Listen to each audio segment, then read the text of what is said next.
ಮಾನ್ಯ ಸಭಾಧ್ಯಕ್ಷರೇ, ಪ್ರಶ್ನೆ ಸಂಖ್ಯೆ 1130 ಮಾನ್ಯ ಗೃಹ ಸಚಿವರಲ್ಲಿ ಕೇಳಬಯಸುತ್ತೇನೆ. ಮಾನ್ಯ ಅಧ್ಯಕ್ಷರ ಉತ್ತರಗಳನ್ನು ಒದಗಿಸಲಾಗಿದೆ. ಮಾನ್ಯ ಸಭಾಧ್ಯಕ್ಷರೇ, ಕುಂದಾಪುರ ನಗರದಲ್ಲಿರುವ ನಗರದಿಂದ 6 ಕಿಲೋಮೀಟರ್ ದೂರದಲ್ಲಿ ಫೈರ್ ಸ್ಟೇಷನ್ ಇದೆ. ಆ 6 ಕಿಲೋಮೀಟರ್ ದೂರ ಬರುವಾಗಲೂ ಸಹ ಸಿಂಗಲ್ ರೋಡ್ನಲ್ಲಿ ಈ ಜಲವಾಹನಗಳು ಬರಬೇಕಾಗ್ತದೆ. ಕಳೆದ ತಿಂಗಳು 2 ತಿಂಗಳಲ್ಲಿ ಒಂದು 5-6 ಅಗ್ನಿ ಅವಘಡ ಕುಂದಾಪುರ ನಗರದಲ್ಲೇ ಆಗಿದೆ.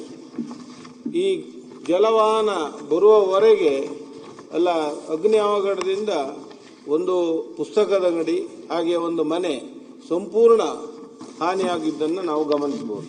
ಅದರೊಟ್ಟಿಗೆ ಕೋಟೇಶ್ವರದಲ್ಲಿ ಒಂದು ಘನತ್ಯಾಜ್ಯ ವಿಲೇವಾರಿ ಘಟಕ ಹಾಗೂ ಹೆಬ್ರಿ ತಾಲೂಕಿನ ಬೆಳವೆಯಲ್ಲಿ ಸಹ ಘನತ್ಯಾಜ್ಯ ವಿಲೇವಾರಿ ಘಟಕ ಅಗ್ನಿಶಾಮಕ ದಳದ ವಾಹನಗಳ ಲಭ್ಯ ಇಲ್ಲದೆ ಇರುವ ಕಾರಣ ಸಂಪೂರ್ಣ ಅದು ಹಾನಿಯಾಗಿದೆ.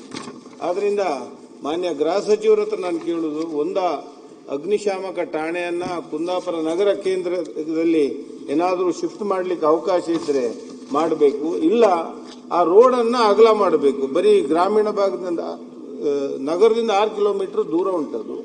ಈ 6 ಕಿಲೋಮೀಟರ್ ಬರುವ ರೋಡ್ ಸಹ ಸಿಂಗಲ್ ರೋಡ್ ಇರುವುದರಿಂದ ಇಲ್ಲಿ ಕರೆ ಬಂದರೂ ಹೋಗುವಾಗ ಅಗ್ನಿ ಸಂಪೂರ್ಣ ಹಾನಿ ಆದ ಮೇಲೆ ಜಲವಾಹನಗಳು ಹೋಗುವ ಅವಕಾಶ ಇರುವುದರಿಂದ ತುಂಬಾ ತೊಂದರೆ ಆಗ್ತಾ ಇದೆ.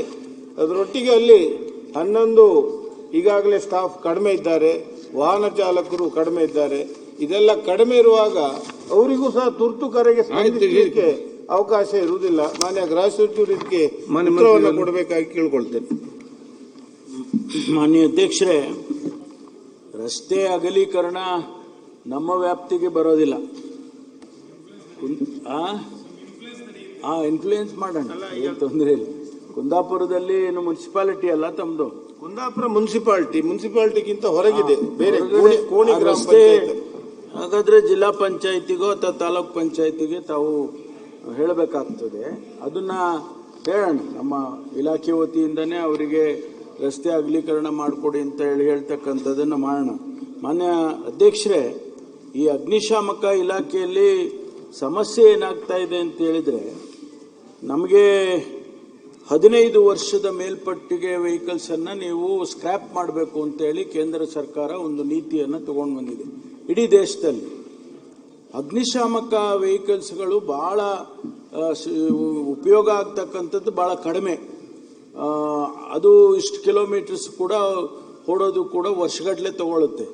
ನಾವು ಅವರಿಗೆ ಪತ್ರ ಬರ್ಕೊಂಡು ಅಟ್ಲೀಸ್ಟ್ ನೀವು ಅಗ್ನಿಶಾಮಕ ಇಲಾಖೆಗೆ ನೀವು ಎಕ್ಸಂಪ್ಷನ್ ಕೊಡಿ, ಒಂದು ಕಿಲೋಮೀಟರ್ಸ್ಗಳನ್ನಾದರೂ ಕೂಡ ನೀವು ನಿಗದಿ ಮಾಡಿ instead of number of years ಅಂತ ಬರ್ಕೊಂಡು, ಅದಕ್ಕೆ ಅವರು ಪರ್ಮಿಷನ್ ಕೊಡಲಿಲ್ಲ. ಎಲ್ಲರಿಗೂ ಒಂದೇ ಇಡೀ ದೇಶದಲ್ಲಿ ಅಂತೇಳಿ ಕಾನೂನನ್ನು ಮಾಡಿದ್ದಾರೆ. ಅದು ನಮಗೆ 443 ವೆಹಿಕಲ್ಸ್ ಅನ್ನು ನಾವು ಈಗ ಸ್ಕ್ರಾಪ್ ಮಾಡಬೇಕು. ಅವೆಲ್ಲ ಬಹಳ ಚೆನ್ನಾಗಿ ಕಂಡೀಷನ್ ಆಗಿ ಇದ್ದಾವೆ. ಆದರೆ ಈಗ ನಾವು ಅದನ್ನ ಮಾಡಲೇಬೇಕಾದಂಥ ಅನಿವಾರ್ಯತೆ ಬಂದು ನಾವು ಮಾಡಿದ್ದೇವೆ. ಅದಕ್ಕೆ ರಿಪ್ಲೇಸ್ಮೆಂಟಿಗೆ ನಮಗೆ ಈಗಾಗಲೇ 270 ವೆಹಿಕಲ್ಸ್ ಅನ್ನ ನಾವು ಪರ್ಚೇಸ್ ಮಾಡಿದ್ದೇವೆ, ಅದರಲ್ಲಿ ಆರ್ಡರ್ ಮಾಡಿದ್ದೇವೆ. ಅದರಲ್ಲಿ 100 ಡೆಲಿವರಿ ಕೂಡ ಆಗಿದೆ. ಇನ್ನು 275 ಈಗ ಆರ್ಡರ್ ಮಾಡ್ತಾ ಇದ್ದೇವೆ. ಏನು ಆದೇಶ ಫೈನಾನ್ಸ್ನವರು ಕ್ಲಿಯರ್ ಮಾಡಿಕೊಟ್ಟಿದ್ದಾರೆ. ಅದರಲ್ಲಿ ಒಟ್ಟು 547 ವೆಹಿಕಲ್ಸ್ ಅನ್ನ ಈಗ ನಾವು ಪರ್ಚೇಸ್ ಮಾಡ್ತಾ ಇದ್ದೇವೆ.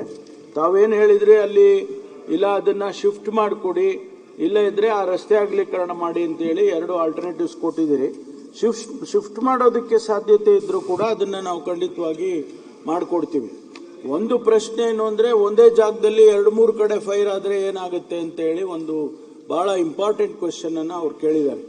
ಆ ಸಂದರ್ಭದಲ್ಲಿ ಎಲ್ಲೆಲ್ಲಿ ಹತ್ತಿರ ಇರ್ತದೆ, 20 ಕಿಲೋಮೀಟರ್ನಲ್ಲಿ ಎಷ್ಟು ಜಲವಾಹನಗಳಿದಾವೆ, ಒಂದೊಂದು ಇದರಲ್ಲಿ ಸ್ಟೇಷನ್ ಅಲ್ಲಿ ಒಂದೊಂದು ಜಲವಾಹನ ಇರುತ್ತೆ ಮ್ಯಾಂಡೇಟರಿ.